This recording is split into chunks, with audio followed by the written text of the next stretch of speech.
ำและ2เหรียญทองกีฬาซ่าครับที่8เดี๋ยวรองหน้านู้นนอยนู้วันที่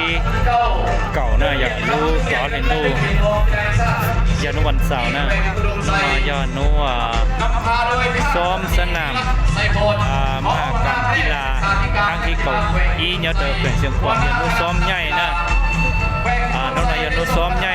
ซ้อมสุดท้ายอย่าเจรอตัวนู้วันจันทร์ที่กบเป้อย่ารอเนาะก็อย่ารอเนาะเจอยู่ซ้อมเป็นเปิดสนามเป็นการได้อย่างเจนู้นตัวที่ต้องซ้อมเลยนะน้องนายอินนู้เราซ้อมก็นอนหัวเส้นนะว่าเขาหรือเขาว่าคิดซ้อนสามารถจุดซ้อนเขาสิเราซ้อยน้องนอนอย่างผมว่าเวลาตัวซ้อมแม่สนั่นตัว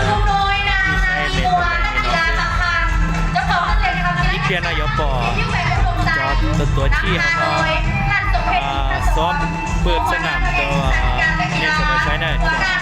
สำหรับตัวเล่นตื่นเราก่อนแล้วเนาะกดไลค์กด subscribe กดติดตามระยะการตัวเต้าเตะใช้ได้เชียร์ดับเบิลเท่านั้นใหญ่จงห้องจงยืดจงเนี่ยจงจีใช้แล้วสัตว์ตัวอย่างเขาเราใหญ่กันเขาหน้าจงน้อยย่ออีจงลงนอดเป้แสงเสียงขวางเราเป็นเจ้าภาพมากรรมกีฬานะอย่างแห่งชาตินะเกาหลีลูกแข่งตัวแข่งขันกีฬาเนี่ยเราเป้เสียงขวางจงน้อยนะอย่างผ่านลูกก่อเหรียญดูนะนู่นนอนเน่งจากชิตาจ้องเองนะนู่นนอนเสียซ้อมสนามใหญ่สนามอย่างนู่นวันจันทร์นั่งเที่ยวจ้องเองนะนู่นวันจันทร์เดี๋ยวชิมวันเชอเดี๋ยวเชเดียวชิมวันเชอเจ้าเลยนะได้อย่างจากชิตาจ้องเองตอนนี้มันใช้ไม่แม่ชาตอบนะเช็คจ้องหมดเลยในปอนั่นนะนี่นาเราปอเป็นจีเคียร์ลุสนามชักเราเลยนะนั่งจ้องหมดเลยนะเช็คจ้องหมดนะก็น่าจะย้อนช่วงนั้นเน่งจะกลับไปเจตาแล้วนะถ้ามันนอกมอตา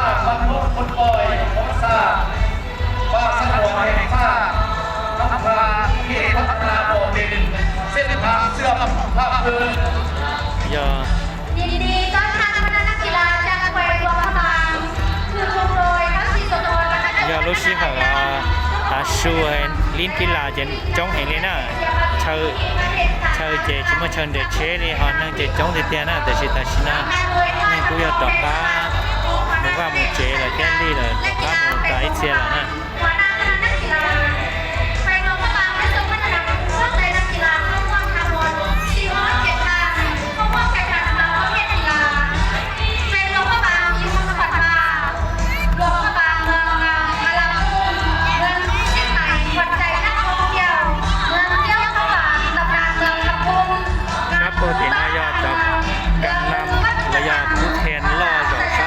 trong cú to sát tí na này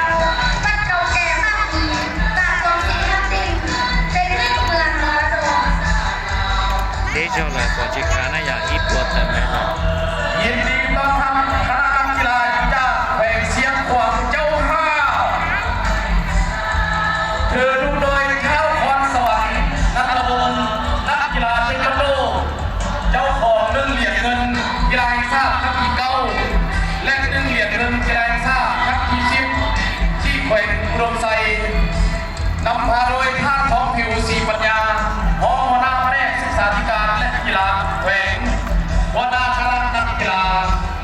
แขวงเชียงขวางได้ส่งคณะนำผู้ฝึกในนักกีฬาเข้าร่วมทั้งหมด576 คนจะยืดโซลสตูแน่ใจว่าบัตรสังกัดกูเที่ยวรอเข้าร่วมแข่งขัน25ประเภทกีฬาอย่านักกดไลค์กดติดตามมีคำขวัญประจำแขวงว่าผู้พูดมีไซผู้ชแนลที่น่าอยากจองตัวตัวนี้เราช่องเราเองว่าเมื่อไทยจองดูดูตัวนี้เราใช้ในอย่างที่จงพูดจงยืดจงเอฟซีช่องสตูลงนักแอนดินแดงเข้าไกลน้อย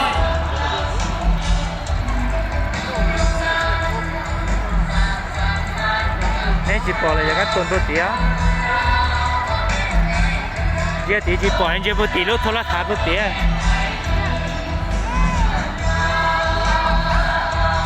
ตีรถโทรทัศน์จะปลอดภัยใช่ไหม นกแอ